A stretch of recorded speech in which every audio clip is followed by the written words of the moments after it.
ঈসা আলাইহিসসালাম ইসলামের দৃষ্টিতে একজন মহান নবী ও রাসূল। আল্লাহ তাআলা তাকে বনী ইসরায়েল জাতির হেদায়েতের জন্য প্রেরণ করেছিলেন, যাতে তারা আবার আল্লাহর একত্ববাদে ফিরে আসে এবং নৈতিক ও আধ্যাত্মিকভাবে সংশোধিত হয়। ইসলামে ঈসা আলাইহিসসালামের মর্যাদা অত্যন্ত উচ্চ, তবে তিনি আল্লাহর বান্দা ও রাসূল, এর বেশি নন। তার জীবন ছিল আল্লাহর কুদরতের নিদর্শনে পরিপূর্ণ। পিতাহীন জন্ম, শৈশবে কথা বলা, অসংখ্য মুজিজা প্রদর্শন এবং শেষ পর্যন্ত জীবিত অবস্থায় আসমানে উঠিয়ে নেওয়া, এসব ঘটনা তার নবুয়াতের সত্যতা ও আল্লাহর অসীম ক্ষমতার স্পষ্ট প্রমাণ। কুরআনুল কারিমে তার জীবন ও দাওয়াতের বিভিন্ন অধ্যায় অত্যন্ত সুস্পষ্টভাবে বর্ণিত হয়েছে, যা মুসলমানদের জন্য ঈমানের গুরুত্বপূর্ণ অংশ।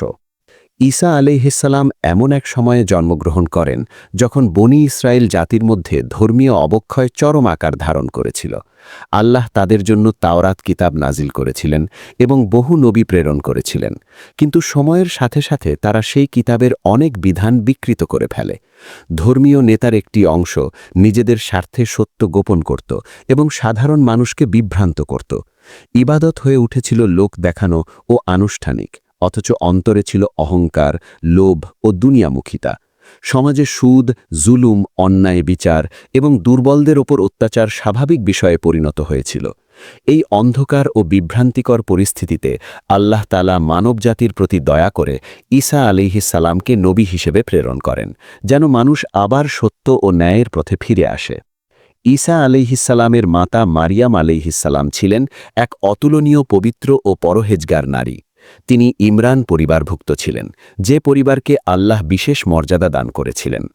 মারিয়াম আলাইহিসসালামের মা মান্নত করেছিলেন যে তার গর্ভের সন্তানকে আল্লাহর ইবাদতের জন্য উৎসর্গ করবেন। আল্লাহ তাআলা সেই মান্নত কবুল করেন এবং মারিয়াম আলাইহিসসালামকে শৈশব থেকেই বিশেষ তত্ত্বাবধানে বড় করেন। তিনি মসজিদুল আকসায় ইবাদতে মগ্ন থাকতেন এবং আল্লাহর পক্ষ থেকে অলৌকিকভাবে রিজিক লাভ করতেন। তার জীবন ছিল লজ্জাশীলতা, পবিত্রতা, ধৈর্য এবং আল্লাহর ওপর পূর্ণ ভরসার এক উজ্জ্বল দৃষ্টান্ত। একদিন আল্লাহ তাআলা ফেরেশতা জিবরাইল আলাইহিসসালামের মাধ্যমে মারিয়াম আলাইহিসসালামকে সুসংবাদ দেন যে তিনি এক পুত্র সন্তানের জন্ম দেবেন, যিনি হবেন আল্লাহর পক্ষ থেকে মানবজাতির জন্য এক বিশেষ নিদর্শন। কোনো পুরুষের স্পর্শ ছাড়াই এই সন্তান জন্মগ্রহণ করবে। একথা শুনে মারিয়াম আলাইহিসসালাম বিস্মিত হলেও আল্লাহর আদেশের সামনে সম্পূর্ণভাবে আত্মসমর্পণ করেন। আল্লাহ নিজের কুদরতের মাধ্যমে ঈসা আলাইহিসসালামকে পিতাহীনভাবে সৃষ্টি করেন। কুরআনে আল্লাহ তাআলা বলেন, ঈসা আলাইহিসসালামের দৃষ্টান্ত আদম আলাইহিসসালামের মতো। আল্লাহ তাকে হও বলেছিলেন আর তিনি হয়ে যান।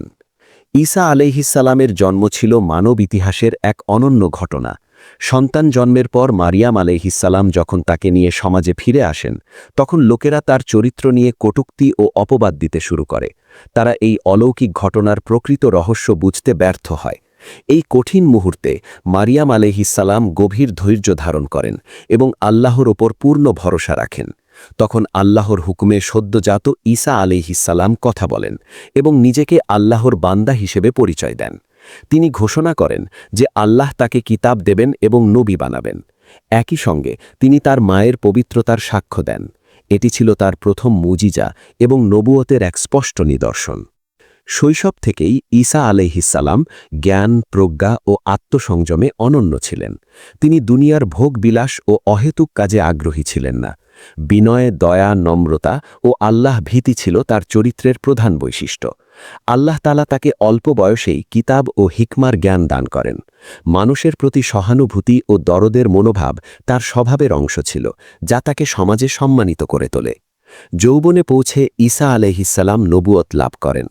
আল্লাহ তাআলা তাকে ইনজিল কিতাব প্রদান করেন, যা ছিল তাওহীদ, নৈতিকতা, দয়া, ক্ষমা, আত্মশুদ্ধি এবং আখিরাতের জবাবদিহির শিক্ষা সমন্বিত এক মহান গ্রন্থ।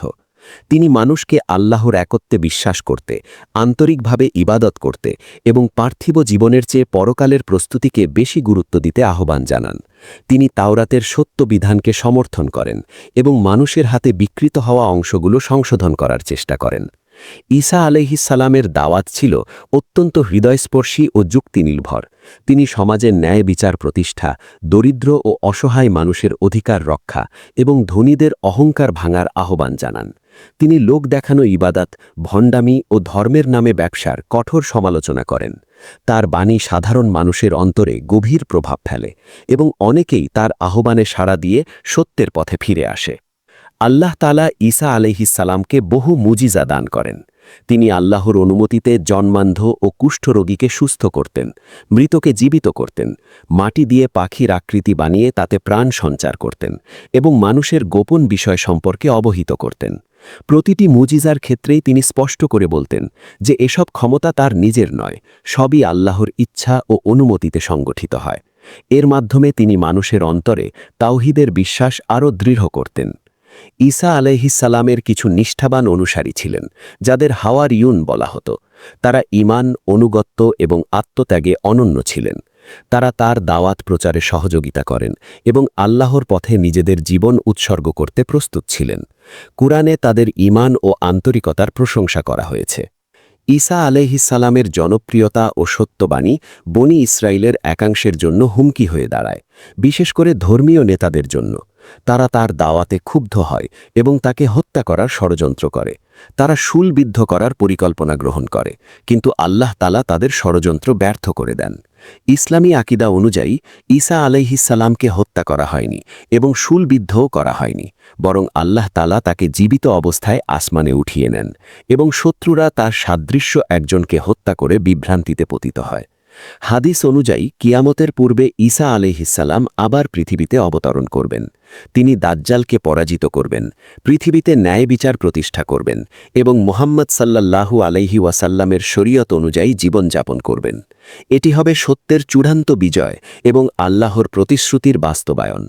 ঈসা আলাইহিসসালামের জীবন মানবজাতির জন্য এক অনন্য আদর্শ। তার জীবন থেকে মানুষ তাওহীদে অবিচলতা, ধৈর্য, বিনয়, দয়া ও আত্মত্যাগের শিক্ষা গ্রহণ করতে পারে। তিনি প্রমাণ করেছেন যে সত্যের পথে চলা কঠিন হলেও আল্লাহ তার প্রিয় বান্দাদের কখনো একা ছেড়ে যান না। ঈসা আলাইহিসসালাম ছিলেন আল্লাহর বান্দা ও রাসূল এবং তার জীবনের প্রতিটি অধ্যায় মানবজাতিকে ন্যায় ও সত্যের পথে চলতে অনুপ্রাণিত করে।